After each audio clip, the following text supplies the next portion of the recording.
Jadi kalau amalan Anda misalnya 50,001%, Masya Allah, maka Anda masuk ke dalam surga insya Allah. Lebih banyak amal baiknya. Tapi kalau amalan jelek Anda misalnya 50,001%, amal baiknya 49,99, masuk kemana? Ke neraka. Walaupun cuma 001%. Yang jadi masalah sekarang 50%, amal baik 50, amal jelek 50. Masuk kemana? Taib. Nah itu belum ke surga dan tidak ke neraka. Lihat kalimat saya, belum ke surga, tidak ke neraka. Disimpan di tempat yang tinggi, yang bisa teramati keduanya. Bisa melihat ke surga, bisa terdengar jerit neraka. Kalau lihat udah nggak kuat ke neraka. Terdengar jerit neraka. Ya, itu disebut dengan A'raf namanya, tempat tinggi yang bisa melihat keduanya. Disebut A'raf. Ya, makanya ada Quran surah Al-A'raf, Anda baca dari ayat 45-nya sampai dengan ayat ke-50-nya. Ada ashabul A'raf yang belum ke surga dan sangat ketakutan mendengar jerit-jerit neraka sehingga ingin mengharapkan rahmat Allah Subhanahu wa taala. Dia akan ditempatkan di situ di tengah-tengah nanti sampai selesai hisab. Begitu selesai hisab, dia memohon rahmat Allah, diberikan rahmat Allah, baru kemudian dimasukkan ke dalam surga. Kalau hisabnya misalnya berlangsung selama sehari, maka 1000 tahun dia nunggu di situ. Tayyib. Hatta idza khalasal mu'minuna minan nar. Sampai ketika orang-orang beriman itu ya, mulai diselesaikan dari urusan nerakanya. Tayyib, sudah mulai masuk ke dalam surga. Ini sudah selesai, mau masuk ke dalam neraka. Dan dimasukkan, masuk semuanya. Apa yang terjadi?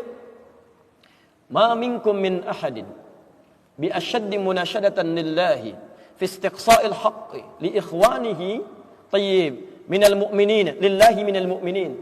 Anda tidak akan temukan pada saat itu situasi saat orang-orang beriman akan masuk ke dalam surganya. Sementara yang neraka sudah dihukum di situ, sudah banyak yang dihukum, sudah macam-macam masuk. Ini sudah mulai mau selesai, tiba-tiba ada orang-orang yang mengadu kepada Allah Subhanahu wa taala, memohon dengan sangat. Nabi katakan, Anda tidak akan pernah temukan orang yang paling banyak kuat permohonannya kepada Allah, memelas dengan tulus. Asyaddu munasyadatan. Munasyadah itu sesuatu yang dimohonkan dengan sangat. Ya Allah, mohon ya Allah. Mohon ya Allah. Fawalladzi nafsi biyadi. Sampai Nabi berkata, maka demi Allah yang jiwaku ada di tangannya. Ini Nabi bersumpah dengan jiwanya. Tidak pernah ada kalimat dalam hadis, ya, kalimat seperti ini kecuali menunjukkan itu sangat serius. Ingat, sangat serius. Dan ada sesuatu yang penting di dalamnya. Nabi serius menyampaikan ini. Kita jangan anggap bercanda gitu kan. Falladzi nafsi biyadi. Maka demi jiwaku yang ada di tangan Allah Subhanahu wa taala, yang bisa diwafatkan kapan saja. Lihat kalimatnya. Fayaqulu, maka mereka berkata, fayaqulu, maka mereka berkata, ya Rabbuna, wahai Rabb kamu, wahai Rabb kami yang tengah merawat kami di dunia, memberikan kecukupan, memaafkan kami, mengampuni kami dan memberikan nikmat surga sekarang. Wa ya Rabbuna, wahai Rabb kami, hum ashabuna. Mereka ada di antara teman-teman kami. Dalam kalimat yang lebih kuat, kalimat yang menggunakan ikhwan, kata ikhwan, hum ikhwanuna. Hum ikhwanuna. Mereka saudara-saudara kami ya Allah. Hum yasumuna ma'ana.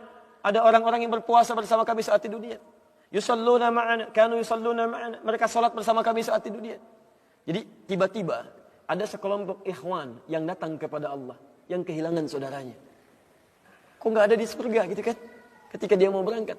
Padahal dulu punya cita-cita yang sama dan sebagainya, tapi karena bekalnya tidak cukup, sebagian ada yang masuk ke dalam neraka. Tiba-tiba mengatakan kepada Allah dengan permohonan yang sangat, ya Allah, saya kehilangan saudara saya. Ya Allah, saya kehilangan saudara saya. Ya Allah, dulu kami puasa sama-sama. Ya Allah, dulu kami sholat sama-sama. Ya Allah, dulu kami ibadah sama-sama. Ya Rabb, kami tidak temukan dia di sini. Ya Allah, mohon, terus mohon. Sampai ketika puncak pada permohonannya, tiba-tiba Allah berfirman, akhriju man araftum. Hei para malaikat, keluarkan orang yang dikenali oleh orang-orang ini. Yang disebutkan tadi. Keluarkan mereka dari neraka. Tiba-tiba dikeluarkan. Bertemulah orang-orang ini dengan temannya. Sampai Allah kemudian dengan rahmatnya katakan lagi, akhriju man kana fi qalbihi mithqala dzarratin minal iman. Keluarkan sampai yang ada titik terkecil iman dalam hatinya, keluarkan dari neraka. Bahkan hadis ini ada di Al-Bukhari nanti, ya ada di Al-Bukhari nomor hadis ke-14, posisi paling kiri sebelah bawah, ya, tayyib.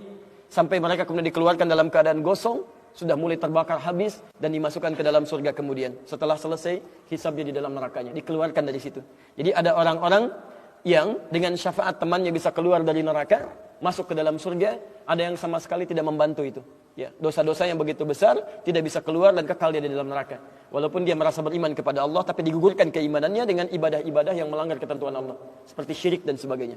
Tapi poinnya adalah tiba-tiba ada segolongan teman yang memohon kepada Allah Subhanahu wa taala, "Ya Allah, kami puasa sama-sama, kami ibadah sama-sama, kami sholat sama-sama ya Allah. Cuman saya nggak temukan dia di sini."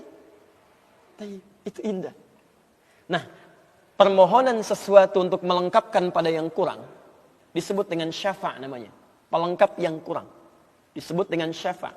Makanya di tarawih itu ada salat syafa'. Antum salat 11 rakaat. 2 rakaat penyempurnanya yang ke-10 disebut dengan syafa'. 1 rakaat akhirnya disebut dengan witir. Ya, ada teman yang merasakan ada yang kurang nih ya Allah. Begitu saya masuk, teman saya nggak ikut. Saya ingin dilengkapi dengan itu ya Allah. Baik, permohonan untuk menggenapkan sesuatu yang kurang dengan sifat yang sangat memohon luar biasa, maka kalimatnya dirubah dari syafa' menjadi ditambah tak di ujungnya dengan alif di tengahnya. Jadi syafa'ah, syafa'at. Ini syafa'atun.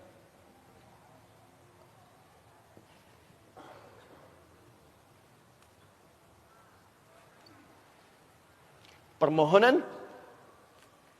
untuk mendapatkan kelengkapan nikmat. Permohonan untuk mendapatkan kelengkapan nikmat yang belum didapatkan.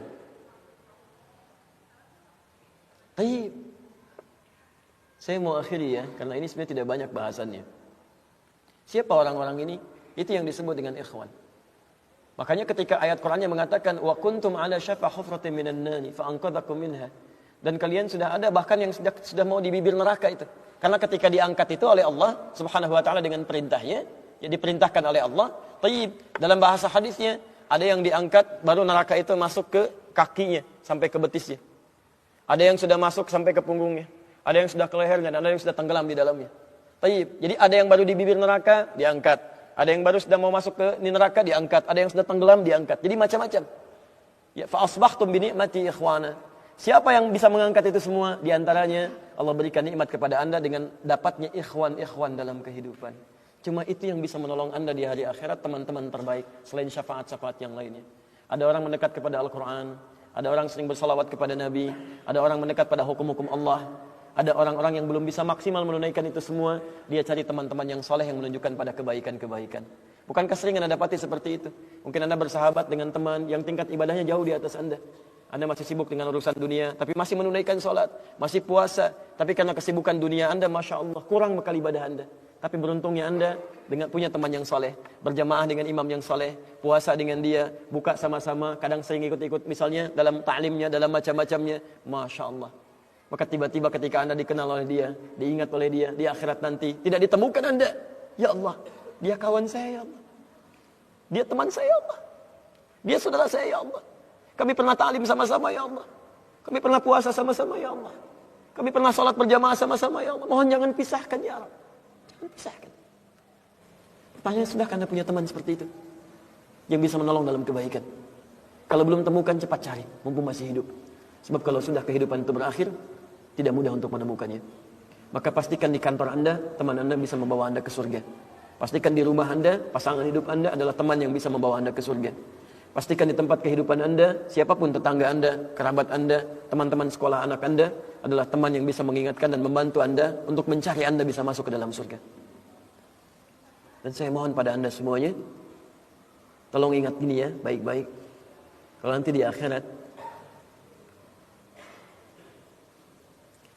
Anda tidak temukan saya di surga, tolong ingatkan kepada Allah, saya pernah ada di sini. Saya pernah ada di sini. Tolong ingatkan. Kalau antum di akhirat nanti tidak temukan saya di surga, tolong ingatkan. Ya Allah, mohon ya Allah, Adi Hidayat pernah mengajar saya dan mengingatkan saya di sini.